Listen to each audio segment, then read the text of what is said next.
Good morning, what's shaking, what's happening?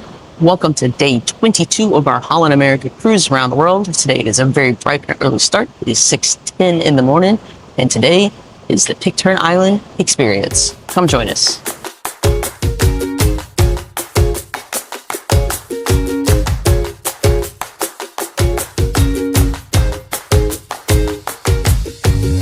Now, the island is famous because of mutiny on the Bounty. That is a true story, even though there's like 3 movies of it in a book. It's a true story. The sailors performed a mutiny off the coast of Tonga, I actually think it was. They had done a long stop at Tahiti. They had kind of lost their discipline. They had taken some native women, and they were over their captain. So shortly after leaving Tonga, I do believe, they mutinied the ship. They took 19 people off, including the captain. He ended up making it back to England. But they came over to this island with their Tahitian women and sunk the ship and were content to live here the rest of their lives. So there's only like 50 people that live on this island, and all of them are descendants of the mutineers or the Tahitian women. So interesting. And the reason the honey is so coveted is because the island is so clean. The bees are like disease free. It's like really clean, like sought after honey. So I don't think we're going to buy any. We're not huge honey fans. We let the honey, like I said, there was a rush for it one year. Somebody bought all of it, so I can't imagine what it's going to be like. At least it's restricted this year. But the island is drawing closer. They should take longboats out to us about 7 a.m. It's 6:16 now. At 6:30, they're going to start serving coffee and bounty rolls, which I'm wondering are just like the Panama rolls we had for the Panama Canal. But the captain's opened the bow for us to see everything. So it should be an interesting day. Plus, look at this gorgeous sunrise.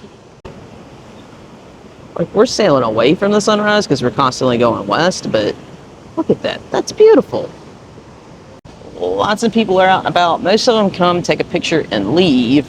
I'm waiting on the coffee and bounty rolls because I need some coffee. It's a little early, even with the time change. This is day 3 also of our consecutive 5 days of time changes. Today was pretty easy. Today, maybe because I needed to get up so early, today was the easiest by far of the time changes. Even C was up. She's not out here, but she was up. So we'll see how this all shakes out. The island's really coming into view. Looks really awesome.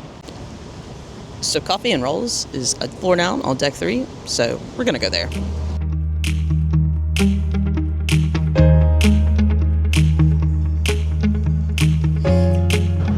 All right, so the bow started getting a little crazy. So we came up to see if our secret spot at 7 was open like it was for the Panama Canal, and it is. Check out this view.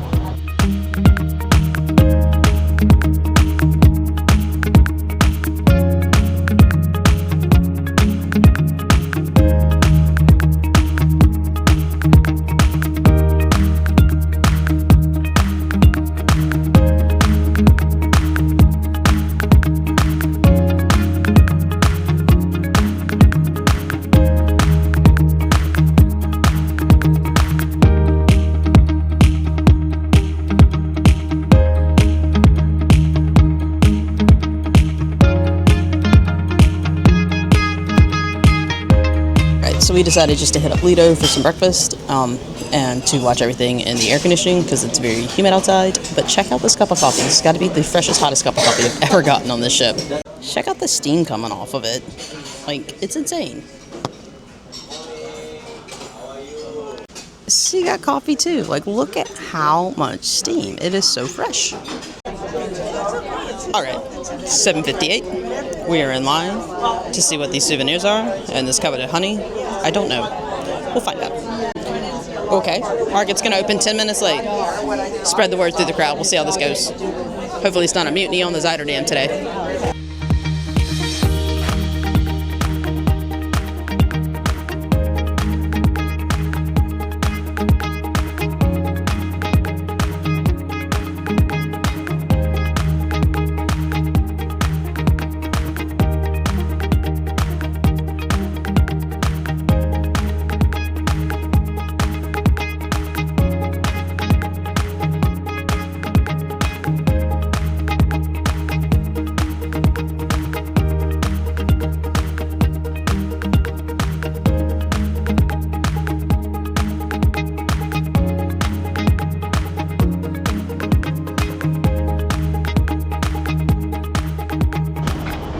All right, I've come up to deck 10. He turns behind me. That shopping was insane. It was crazy. We kept running into people that we met along the cruise, and they're like, "This is insane, crazy." Lots of pushing, lots of shoving. We all walked in an orderly fashion, and then chaos broke out. I don't think the area was big enough. But one year they set it up on deck 3 and made you walk the entire deck for all the different vendors. That might have been easier, and they might have should have done that this year. We ended up just getting the honey. Everything else was just too crowded. You couldn't get anywhere. Cut off, stepped on by several people. It wasn't a very fun experience, but I came up here to get a beautiful view of the island. Look at how gorgeous it is. So this is the island, and it is, I mean, think about it. Like, when did Mutiny on the Bounty happen? 1700s? What made them pick this island, you think, to escape from being, you know, flogged and punished and killed for, and hanged for committing mutiny? Now, it's 8:30 now. There's nothing else scheduled till 10:30, and it is the presentation. Quite honestly, I'm gonna go early. The way that this Black Friday thing worked, and the way that the bow was getting busy, I just think that's gonna be a good plan. C had to go back to the room. She took her honey and she took the cash, because they did require cash, which no one knew how you were gonna pay. I'd run to the room the last minute to get cash, and that's what they wanted, was cash. So I gave them 20 American dollars for that jar of honey. Most expensive honey I've ever bought in my life. But then have a nice little stroll, take some nice pictures, and then we are gonna go sit in the world stage to get our seats for the show early, because that's the day we're having it. Also, when I did some research about this island, I learned that for sport, they said there's a tennis court. A tennis court. If you go to Wikipedia, it says a tennis court. That's what they do for sport, along with swimming and rowing, I'm assuming, but a sport. They don't participate in the Pacific Games. They're the only Polynesian culture that doesn't, believe it or not, or something like that. But you can see the houses on the hills. So they do get television. You can kind of see a satellite over there. Most of their energy comes from solar power. But for the most part, 50, 60 people share this island all to themselves. They get deliveries twice a month. One of the booths today was to buy a postcard, have it stamped, and have it mailed from this island back to where you live. And they did tell us that the mail's not even leaving until mid-February. That's the next time mail will come into and leave this island, is mid-February. It is January 25th. So they've still got about another 20 days to go before mail. Crazy. Okay, update. 9 o'clock. It is still insane on the Lido deck, and we're kind of over it. We got some cold drinks. We are in the world stage. The presentation doesn't start till 10:30, but we were not even the first people here. There are already quite a few folks here holding their seats, reading books, whatnot, so I am going to get some work done. Also, where we're kind of in like a tender kind of situation, even though we're not going onto the island, it shimmers and shimmies on the world stage while we're holding our position here. It rattles. It's kind of creepy, but we know it's safe, so we're good. All right, 30 minutes before the presentation. Let's see how busy it is.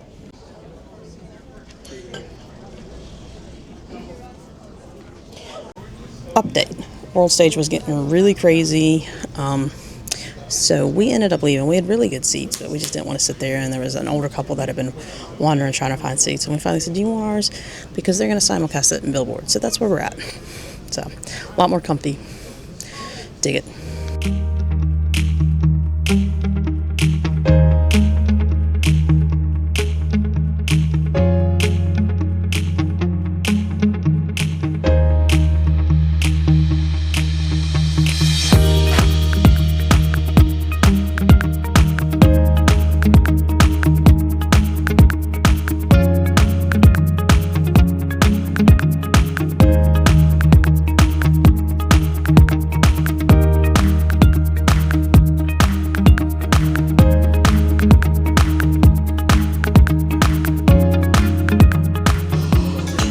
We ended up leaving somewhere during the Q&A. We just needed to go back to the room and drop off the bag, and we were getting hungry. The time changed.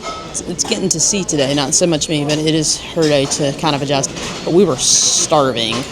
We are now 3 hours, behind where we started, and today we were just hungry. So let's check out what's for lunch today. I got a piece of pork loin, a garlic shrimp, some mac and cheese, some barbecue chicken, and some vegetables today. This is a little heavier than I like to eat for lunch, but I am starving, so I'm good with it.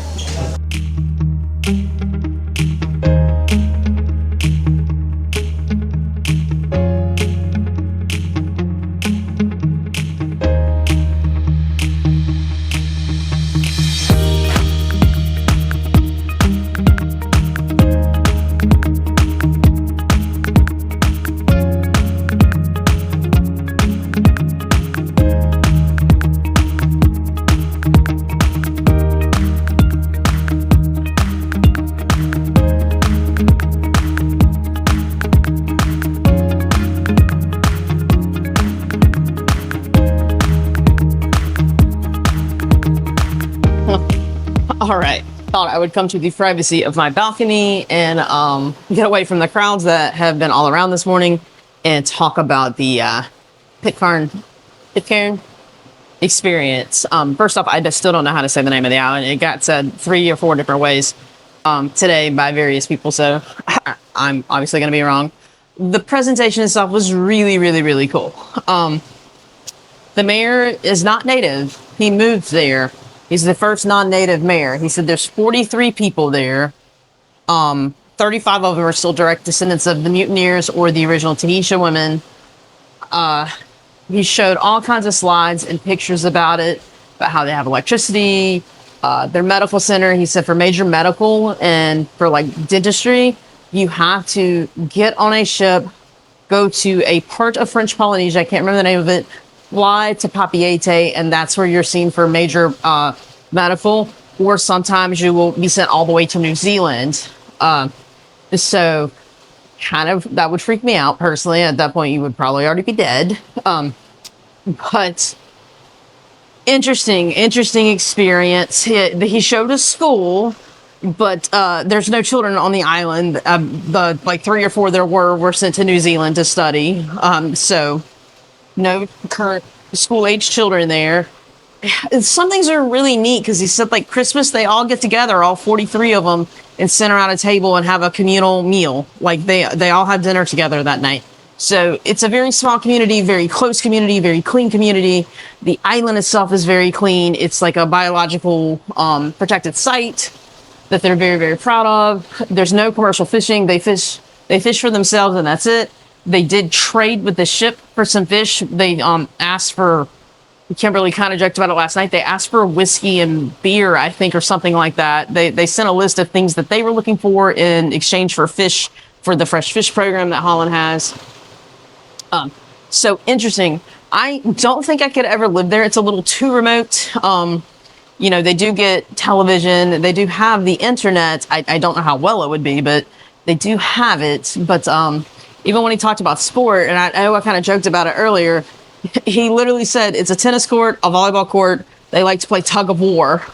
And, you know, there's swimming. And so, and they don't have a swimming pool on the island. They don't have a lot of beach areas, but they do have this natural pool area that I guess the community goes to. He showed a picture of it. And there's like 7 people in the picture. And he goes, that's probably like 50% of the population. It's a very interesting little life, very quiet. If you really want to get away from life, that would be the place to go. I cannot imagine. He said the supply ship comes every month or every 3 months. I can't remember. And mail comes once a month. That's what they do. And that they love their life, and good for them. They have a bounty day where they burn the ship, or where the ship was. There's very little of it left. Some of it they've saved. They put in a little museum. He said they get 12 cruise ships a year. Not all of them get off, like we can't get off, but the ships that have Zodiac, so those are going to be the ones, like if you went to Antarctica, you get put in a Zodiac to get onto the Antarctica if you're on one of those kind of expeditions. The Zodiacs are able to get it, but the tender boats cannot. It's not deep enough. So interesting experience. Also, if they are simulcasting in Billboard, highly suggest that over the world stage. We had plenty of room. We didn't have as many people walking around us. Like, something's starting to go around the ship. A lot of people are coughing. I don't know if it's just the change of season cold mess or if there's something more to the story, but interesting experience talking about And it's 4 islands. It's 4 total that make up the community, but they only live on that one island. And he said they basically live on the same part of the island. So beautiful area though. Gorgeous, gorgeous setting.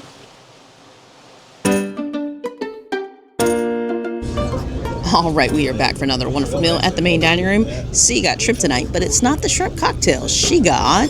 It's some sort of like garlic shrimp with soba noodles and a peanut sauce. That is looking real good. For me, I went kind of simple. I got the little crostini with the balsamic vinaigrette reduction thingamabob. It's looking pretty good too. So, starting off good. Entrees have arrived. Let's see what we got. C got the caraway seed crusted pork tenderloin, and it comes with some potatoes and some red cabbage. It looks like some applesauce too. It's kind of like a German kind of feel about it. And me, I got the petite beef with the button, mushrooms, and some vegetables, and 1 potato cut in half. All right, dessert has arrived, and C has a mixed berry crisp that is smiling at her. It is the vegan version, so no dairy in it or anything like that. But look at it. It looks like it's it almost looks like Mr. Snuffleupagus' face, actually, from Sesame Street, I think. But it's cute, isn't it? And I got an ice cream sundae. There's an ice cream sundae every day on Holland's dessert menu. They change the type of sundae every day, but today it's a brownie nut sundae. Yesterday it was like a strawberry sundae.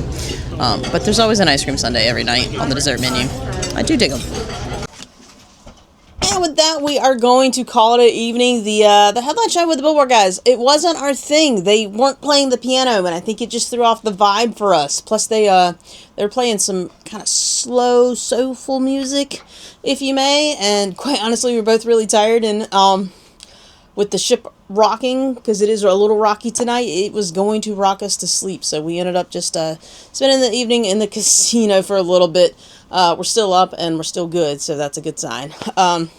But as far as the day is concerned, interesting. It's, this was one of those stops a lot of people were like, oh, I can't believe we get to do it. I can't believe we get to do it. And, it was an experience. It's a beautiful island, and it's interesting learning about it, how there's only the 43 people. I guess the British government rotates in a doctor every 3 to 6 months or something like that. There's no dental facilities. It's very, very remote. And quite honestly, we watched the Q&A tonight because the presentation, including the Q&A, has been streamed into our televisions. We watched part of the Q&A, and he said the average age of that island is in their 60s. He's an optimist, and he knows that the island will not be extinct because people have lived there for 200 years, but honestly, they don't have a lot of people, and they don't have a lot of childbearing age people. And when you read about Pitcairn, however you say it, the British government is trying to figure out what to do about that island and the population, because he also mentioned that they need so much aid from Great Britain to pay for things, essential things, because the island doesn't create that much revenue, and they need things. But he did also say that they got Starlink internet like a year ago, and he said that's massively improved things for them around there, which I can believe it. So it was an interesting experience. I think what really turned us off was how cutthroat everything really, really got as far as the shopping. Now, the main religion on the island is the Seventh-day Adventist, whatever that religion is, where their day of worship is on Saturday, which today is a Saturday. So he said that's why there weren't that many vendors. Normally more vendors would come aboard, but he says it's not a tremendously religious area, but there are some that are very devout, and it was their day of worship, so gotta respect that. Good for them. So I don't know if that added to the Black Friday feel of the day, but the world stage was packed for the presentation. We ended up going to Billboard because also, like I said, there's been a lot of coughing, there's been a lot of hacking, there's a whole lot of sanitizing stations all of a sudden. And today when we got our new daily, it starts off with health information. That is not a good sign. That's not a good sign at all of things to come. Hopefully everyone starts feeling better soon, because that's never a good sign when they start reminding people of make sure you confine yourself to your cabin, wash your hands, and if you're sick, call medical, sort of deal. But still a lovely day. Beautiful island, beautiful Pacific water. Interesting to learn about it. We also, Mutiny on the Bounty, They have the 1962 version. It was supposed to be the movie today. The world stage, because it's all new production shows, it's kind of booked out, so they had to move it to Rolling Stone. Rolling Stone was packed. People are upset, so they're actually replaying Mutiny on the Bounty as the movie tomorrow. Plus, they put it in our stateroom, so I've never seen it. We actually started watching it, but it's a 3-hour long movie, so I cannot sit here for 3 hours and watch one movie. So we watched part of it, so we're going to finish that tomorrow. Pretty good, though. Marlon Brando was in it. That's how he met his third wife, and that's how he ended up buying an island in Tahiti, was filming that movie. Fun fact about it. But tomorrow is our 4th sea day in a row, our 4th time change in a row, and oh my gosh, I cannot wait to see Tahiti, because this is a lot. It's a lot of sea days. A lot of sea days, a lot of time changes. And the activities, it seems like it's feast or famine for us recently for sea day activities, and it's getting a little much. It's getting a little frustrating. So, but we also, our time change, we will be in the Alaska time zone tomorrow. So, making our way slowly but surely getting to Tahiti. But with that, we're going to end this here. Make sure you hit that like button, thumbs up, subscribe, notify, all that fun stuff. Follow us on the socials. And we will see you again for another wonderful sea day here on the Holland World Cruise on the MS Saturday in 2025. Have a great night.